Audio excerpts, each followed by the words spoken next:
आजिर यह वीडियो रे आमे जानिबा आपण कृषक ओडिशा रजिस्ट्रेशन केमिति करिवे। प्रथम आपण मोबाइल रो गूगल ब्राउजर को आसला परे सेठी आपण कृषक ओडिशा लिखि नेबे। जेबेले कृषक ओडिशा लिखि नेबे, कृषक ओडिशा लिखला परे देखि पारथु एटा जो कृषक ओडिशा तार ऑफिशियल साइट अछि एथिरे आपण को क्लिक करिवार अछि। जेतेबेले आपण क्लिक करिवे तार मेन पेज को डायरेक्ट हे जिवे। तापरे आपण ऊपर देखि पारथुवे ऊपर लॉगिन दे लिखा अछि, एथिरे आपण को क्लिक करबा को हबो। एथिरे क्लिक कला परे देखि पारथुवे फार्मर लॉगिन लिखा अछि आ तळे आधार नंबर लिखा अछि। आ ए बॉक्स रे आपण जहार रजिस्ट्रेशन करबा को चाहछन्ती तांकर आधार नंबर ए बॉक्स रे दे देबे। आधार नंबर देला परे तळे आपण लॉगिन रे क्लिक करिवे। लॉगिन रे क्लिक कला परे जो मोबाइल नंबर आधार नंबर रजिस्ट्रेशन अछि से नंबर को ओटीपी जीवो। से ओटीपी को आपण को एठरे देखि तळे आपण वैलिडिटी रे क्लिक करबा को हबो। वैलिडिटी रे क्लिक कला परे देखंतु आपण जहार आवेदन करछन्ती तार ना एमिति शो करिवो। आधार कार्ड जो ना अछि ता एठरे शो करिवो।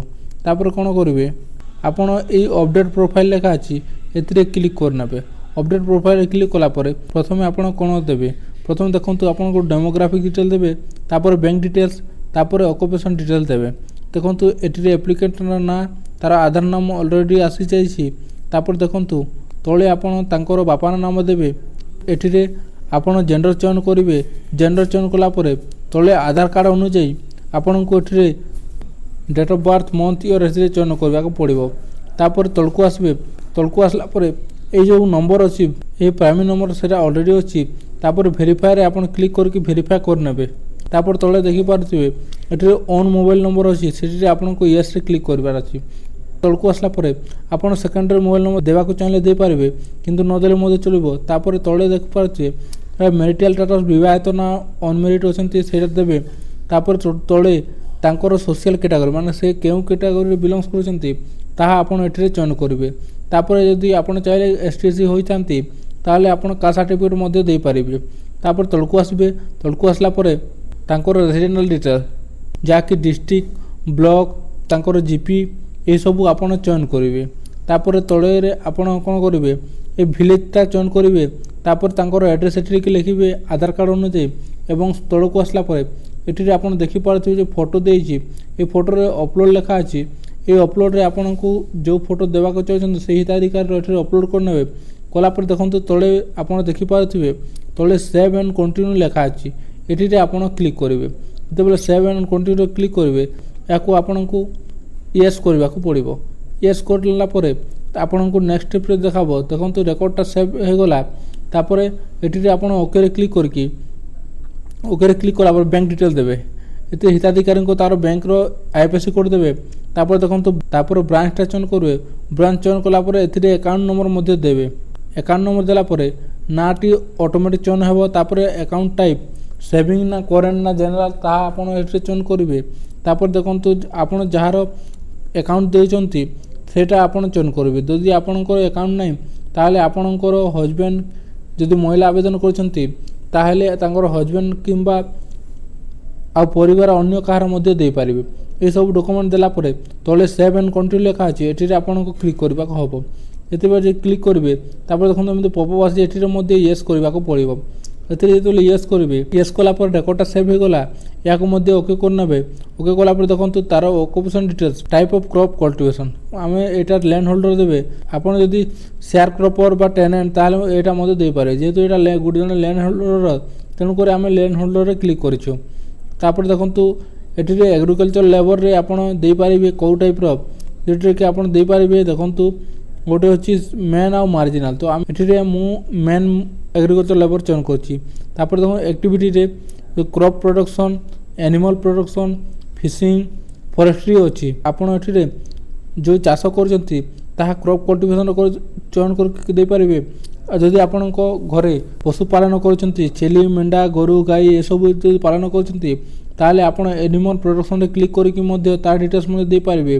जदि आपण फिशिंग करजंती ताहले आपण एठी क्लिक करके दे पारिबे। किंबा आपण जदि फॉरेस्ट्री रे जदि अछि ताहले आपण एठी रे क्लिक करके दे पारिबे। ए सब देला पर देखंतु तळे आपण अदर्स रे चाहिले आपण दे पारिबे। जदि न देले मध्ये चलिबो। तापर तळे देखि पारते पुनी आपण को सेव एंड कंटिन्यू लिखा अछि। एथिरे आपण को क्लिक करबा को हबो। क्लिक कला परे ए ऊपर मध्ये यस करबा को हबो। यस कला परे रेकॉर्डटा सेव हे जिवो। सेव हला परे ए रेकॉर्ड को आपण ओके रे क्लिक करिकी क्लिक कला पर देखंतु आपनको क्रॉप लैंड रो तार डिटेल्स देवाको हबो। एठी आपण डिस्ट्रिक्ट तहसील आरआई सब चयन करनेबे। तापर आपनको जमी जोठी अछि ता विलेज चयन करनेबे। तापर एठी आपनको खाता नंबर दे देबे। तापर आपण सेठी तले लिखा अछि देखंतु प्लॉट नंबर देछि। प्लॉट नंबर देला पर तले तापर देखंतु एठी वेरीफाई लिखा अछि। ए वेरीफाई रे आपनको क्लिक करबा हबो। वेरीफाई रे जेतेबेले क्लिक करिवे एठी लैंड होल्डर को नाम ऑटोमेटिक आसी जिवो। तापर देखंतु आपणकर जो लैंड देजंती ताहा आपणकर को संपर्क एठे चयन करिवे। तापर आपणकर एरिया जो टोटल अछि से मध्यरु आपण केते एरिया चाष करचंती ताहा आपण एठी देबे। तापर पुणी तलको आसबे। तलको आसला पर देखंतु एठी डेट ऑफ म्यूटेशन एदिरे आपण 2019 रो तळ देठी देबे। तापर देखंतु एठी आपण लैंड टाइप लो ना मीडियम ए सब चयन करिवे। तापर आपणकर जमी रो लोकेशन रूरल ना अर्बन ए आपण एठी चयन करिवे। यह चयन कला परे देखंतु तळको आसबे। तळको आसला परे देखिबे खरीफ रे आपण को चाष करचंती ताहा आपण एठी रे चयन करिकि ताहा सब एठी रे क्लिक करिकि चयन करि पारिबे। तापर देखंतु तापर आपण रबी चाष रे आपण कोन चाष करचंती ताहा आपण एठी रे क्लिक करिकि चयन करि पारिबे।